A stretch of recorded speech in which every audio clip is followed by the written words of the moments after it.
This is Jeff Robinson from Advanced Title. Whether selling your home on your own or through your local realtor, please give us a call at 824-8007 for all your title work needs. Your information station, WTIM. Welcome in to WTIM, your information station. My name is Tim Zalabak, your host of the WTIM Morning Show. Before we get going with this great conversation, let's thank the sponsors that make it possible. People's Bank and Trust, where they put people first, and Landmark of Taylorville, where you always do better at Landmark. I got the master gardeners in the studio today, Gwen Podesky and Linda Smith. How are you guys doing today? Hi, great. Wonderful. Thank you. Super good. Thanks so much for coming into the studio today with us, because spring is coming. We got some things to cover today, so that's what we'll start with today. What's on the forefront of your guys' minds as the weather starts to warm up out there?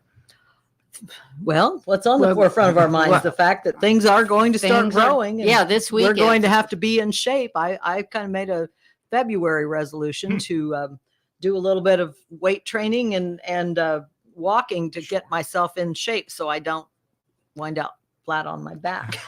I get you. A lot of digging and lifting and a lot of operations. Right, exactly. Right. A lot of using those tools that we haven't used for a while, like shovels and rakes and all that stuff. pruners and loppers and things. Yeah. But even though right now actually is still a good time. You're winding down, but it's a good time to do some winter pruning, which winter pruning should always be done on most hardwood trees, except for maples and beeches and birches. But as far as oaks, if you want to prune them, get them done now is my suggestion. Before the end of February, for sure. All right. You can do that while it's cold outside. And you don't have to worry about disposing of the branches full of leaves. I always tell people that. And, sometimes, I don't know, but sometimes the tree guys are looking for a little work this time of the year. So this is a good time to take care of that. You can also see, like if you're wanting to thin out a tree, say you're thinking this just, the canopy doesn't look right or something.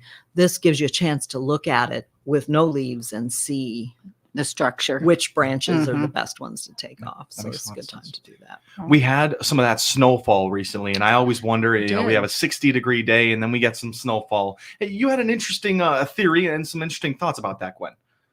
Well, I was saying that I have had winter aconites, which are little yellow flowers. It's supposed to be a carpet of gold. I call it my carpet squares of gold.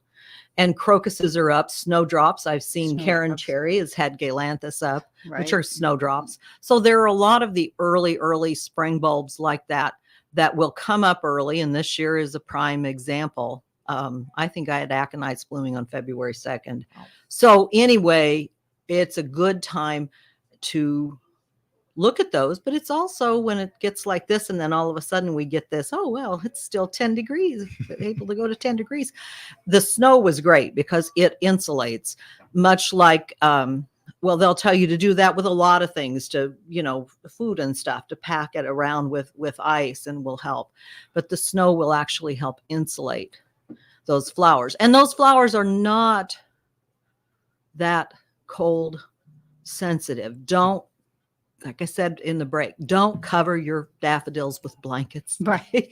They're used to it. They're that's what genetically they're prone to doing that, and they love it. So so just leave them alone. They'll be fine. Okay. They will be fine. It's interesting to hear you guys say that. I feel like I'm one of those novice gardeners out there. I just planted something in the ground. I might be worried about it, but they're ready for it. They're ready for that cold. Those spring bulbs. Things. Yes. The spring bulbs are there. That's what has happened to them for millennia, and it's going to continue to happen to them. So, but they're still out there. And Karen had some witch hazel flowers on Facebook the other day. So cool. Witch hazel, if you have any, that's blooming, and it's kind of cool because it unfurls in the sun and then it'll curl back up at night. So it's kind of fun, very to watch. Cool and very fragrant. Awesome. So we don't want to see any physical blankets being put out on anyone's gardens or not this time of year. Not this time of the year. Awesome. I would just leave it alone and let it go. The only if you've got a shrub or something that is marginally hardy to this area, you might want to do that. Sure, but otherwise, no.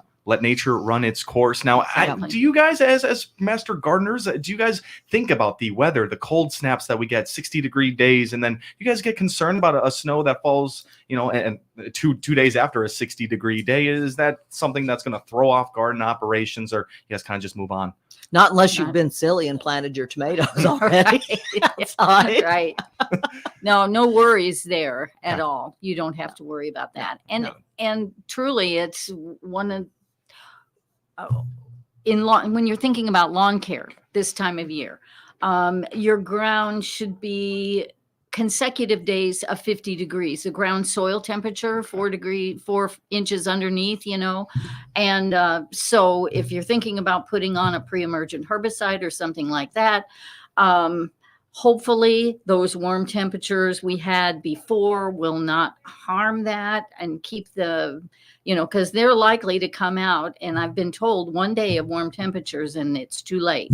But I'm not sure about that. And so anybody that's getting ready to do that, now is the time, because we're going to beat those warmer temperatures later on this week and put it on now. The soil temperatures, I think from here on out, are going to be climbing. Okay. Have you checked it? Do you know what it is? It's around 46. Okay. Now. Okay. So Okay. So, and it's always usually most of those pre-emergent chemicals will have a degree of effectiveness on the bottle. If you read the labels, which is the law, you need to read the labels when you're applying those things. It should let you know right. whether or not you've kind of missed your window. But I think we're safe. If it goes and it stays 70 for 2 weeks here, then you better get out there Yeah. with whatever. I think we're you going to might have be a using. period, according to what I read, like 50s and then down, and but it's going to stay in the 40s now, and then it'll, our winter may actually be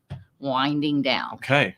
Well, we heard it here from the master gardeners, Yeah. and hopefully that's the new Puxatawny Phil here. There We'll you go. Figure out how much longer we got in this Right. winter. But these are really great tips to have in mind as spring is coming down and you're thinking about your garden planning and especially your lawn care. Some really good tips to follow there. Now, some upcoming programs you guys got. What do we got looking at there? Well, I think they still may have time to register for Gardening Insights, which is the Macon County's Master Gardener Day. The Master Gardeners put it on, but it's open to everybody. It's February 24th, this Saturday, and the deadline to register was actually February 18th, which was yesterday. But I'll bet you if you go online and go Gardening Insights Macon County, you could probably still register. They've got some great programs in this, talking a lot always about native plants, and then they've got some on starting seeds for your home garden. So that's a good opportunity to kind of take a look. Invasive plants, plants for birds. So there are all kinds of good stuff there. And then we've got this coming Wednesday, the 21st. Yes. Right. Choosing native trees and shrubs at the extension office here in town in Christian County. So they would still be able to register for that. It's from 2 to 3 p.m. and it's live. And I think you could also do it online, but I'm not sure of that. Might want to call in 287-7246 and register for that if you're interested. But that's a good thing. Native plants, trees and shrubs are always a good alternative to some of these more invasive things that we have problems with. And I personally think, after watching last year with the garden, the fire blight on so many calorie pears, that these flowering pears that everybody plants are helping spread and turn that disease into a real monster. Oh, man. Could So, be.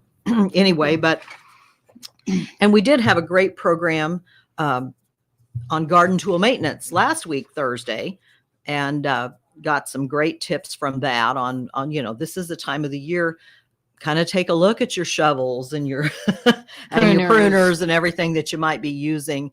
And there were some great tips on getting those things sharpened up and kind of cleaning. You always want to clean off all of the crud, and had great ideas about getting rid of sap as well as rust and things. And then my favorite tip from the whole thing was to keep a jar with a rag that's got mineral oil on it to kind of wipe your tools down with when you get done cleaning them and everything, to help protect Preserve the it. metal and Mhm. preserve it. So I thought that was I thought I can do that. And now, even with the plastic jars, I don't have to worry about dropping it in the garage floor and breaking Right. it. Right. Put a lid on it and Put a lid on it. And it's, do want to caution people, mineral oil or light household oil is the thing to use. You do not want to use food grade oil on tools. No olive oil, no Vegetable oil. Crisco, no, Right. no, none of that. Got it. But like the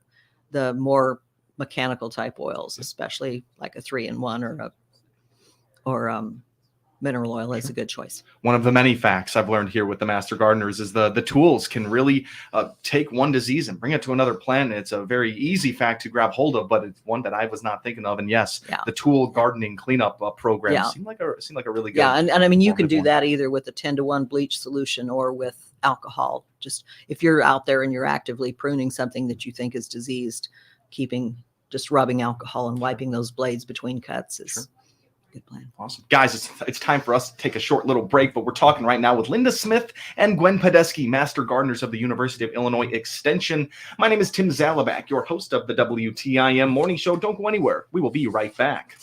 Your information station, WTIM. Does your bank offer rewards on your qualified signature-based debit card purchases? If not, then we need to talk. Hi, my name is Kendall Jones with People's Bank and Trust. Join the growing number of our customers who are earning cash back on all qualifying debit card purchases. You already use your debit card, now make it work for you with the Save by Spending rewards from People's Bank and Trust. Earning rewards is as easy as shop, sign, and save. Call 888-PBT-1954 and find out more about our Save by Spending rewards program today. People's Bank and Trust, member FDIC, equal housing lender. You need insurance to help protect the things that mean a lot to you. You need coverage that's affordable because we all have a budget. I'm Brandon Bible, and at Country Financial, we get it. For close to 100 years, we've offered insurance and financial services to help protect what's most important to you and help you prepare for the future. Best of all, we aim to get to know you and find solutions for your budget. In other words, we've got your back. Visit countryfinancial.com/brandon.bible to find out more. Support local and shop Southern Ledge Pools and Patios in Taylorville. For a limited time only, get 25% off select brewmates, toddies, duos, pints, slim, wine salator, and more. Savings are valid in-store only. Drink better with a brewmate and take advantage of 10% off all in-stock grills. Southern Ledge Pools and Patios, 306 East Main Cross in Taylorville. Your outdoor fun creator. Open Tuesday through Saturday. If you've been in the hospital and need a little extra help to get back to doing the things you care about, give Taylorville Care Center a call. They offer therapy to help you recover and return home as quickly as possible. They even offer private rooms for rehab to home. Your local doctor or their medical director can follow your care, and your family and friends can visit you while you're recovering. With individualized plans of care, their entire staff offers a care experience like no other. Financial counseling for long-term stays is available too. Taylorville Care Center, caring for the community for nearly 50 years. Call them today.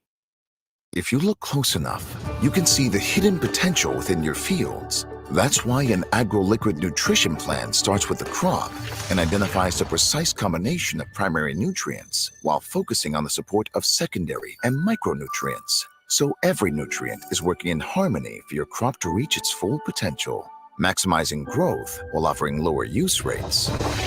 Apply less, expect more? Precisely. Find an agro-liquid dealer at agroliquid.com. WTIM, your ag information station, provides over 8 hours a day of agriculture programming on the air, stream live, and in podcast. Find out all the on-air and online platforms you can hear WTIM by going to TaylorvilleDailyNews.com. Over 50 years and 3 generations of legacy serve you at Dale Williams Trucking in Fillmore. From agriculture to road construction hauling, they do it all. Find out how they can help you. Click their icon above the weather on TaylorvilleDailyNews.com. Your information station, WTIM. Welcome back to WTIM, your information station. We are in the midst of the WTIM morning show. I'm your host, Tim Zalabak. Before we get going with this great conversation, thanks so much to the sponsors, People's Bank and Trust, where they put people first, and Landmark of Taylorville, where you always do better at Landmark. We have the Master Gardeners in the studio today, Gwen Podesky and Linda Smith. It's been a great conversation so far, talking about some upcoming programs, like the Gardening Insights happening this Saturday, but you can still register if you call in over there at the extension office. I'm sure they can work you right in there. But we're going to be talking about some spring to-dos, because as the temperature looks to be warming up out there, there are things we have to be keeping our minds on. So Linda Smith, take it away from here. definitely. Now is the time when you go outside, you look at all the flower beds you've got around and you think, oh, this is ugly. We don't, we need to do something. So no more winter interest. yeah, no more winter interest with snow piling up on it and that sort of thing. So clean up the flower beds. That's the main thing. And if you've, like Gwen said, if you've got disease out there, you want to make sure that you remove all the mulch and all of the dead material. Put down new mulch, get rid of the stuff that's diseased. Don't put it on another plant and spread it around. But now's the time to, like we said before, do your pruning of your trees if you haven't gotten around to that before, trees and shrubs.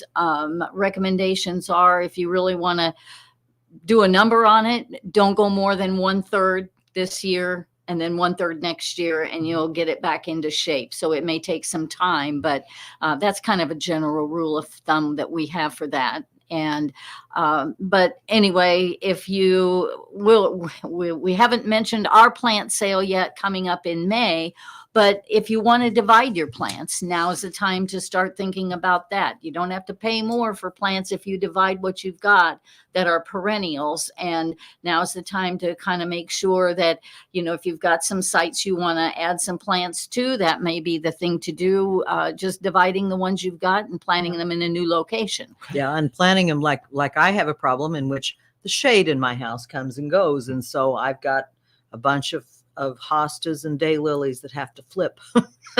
They have to go live where each other's been living, Right. because the shade has gotten bigger in one area and smaller in Yeah. another. So yeah, that's another thing that you got to pay attention to, because this is early, and the earlier, I think, don't you, the earlier you can get a move, the better off they will be. The better off they'll be, and you might be able to enjoy them in their new location this year. Yeah, Mhm. and that's a wonderful thing. But and you may have daylily scapes from last year you haven't pulled out, and all those things around your landscape, the autumn joy blooms that came on last fall and turned brown, they're kind of broken over now. Get rid of all of that, pull them out, cut them back at the ground, and start over fresh. And you may have to manage your yard depending upon how many sections of your yard are devoted to perennials and annuals, but get them ready now, because I'm sure that the stores will be filling up with plants that you want to make your decisions and put them in your new spots and get ready for this year. And it's just a great time to do that while, you're thinking, put a coat on now and go out and take care of Right. it. And you'll be amazed how warm it really is out there. Yeah. Oh, no kidding. Yeah, I oftentimes will start in, I usually work in like insulated vest or something, and I often start in it, and then as I go along through the day, You're shedding I'm layers. shedding layers, Right. because you get, and it's pretty, it's really, I enjoy spring cleanup just about. That sounds crazy, but I enjoy it just about as much as I enjoy anything because the weather is usually cooperative, and you're not out there in Illinois. You're always sweating if you're working in the summer. Right. But And you're probably going to see some new growth coming up while Yeah. you're doing it. And that's always exciting, because you can say, oh, it made it through the winter. Or, I planted a new bed between my neighbor and I, and it was my neighbor's idea that I do this so that he could enjoy it. And so I did that like midsummer last year. So I'm going to be excited to see what comes up this year, if they all made it. And so Yeah. now's the time to kind of check that out, because it won't be long and you won't be able to find things that you want. Or you'll look at it and say, oh, you know what, it looks fine, I'm not going to mess with Right. it this year, and then it just gets more overcrowded and more of a problem. And so sometimes I think it's as good to do it when things don't look absolutely gorgeous and you don't feel so bad about, okay, I'm going to move this around, and then there's something to look forward to. Right, Something definitely. different to look forward to. Really awesome. Definitely. And getting rid of all those leaves that have been piled up under your trees and things, and opening that up so they can breathe again and get new life into them for the spring, and take advantage of the rains we hopefully will get later on. Keep our fingers Absolutely. crossed. And guys, we're in our last minute here. Final words for our listeners from the Master Gardeners. Just go out and enjoy and get yourself ready. Like I said, do a little bit of walking and a little bit of weight training or something to because those muscles are going to be pretty sore if you go from lounging on the couch to full out garden Nazi. So Exactly. Guys, thank you so much for taking the time today and getting us all informed. You're quite Thank welcome. you. Thank you. Awesome. Absolutely. That was Gwen Podesky and Linda Smith of the Master Gardeners of the University of Illinois Extension. My name is Tim Zalabak, your host of the WTIM Morning Show. Thank you all for listening. With SRN News, I'm Rich Thomason. They died in the line of duty. 2 police officers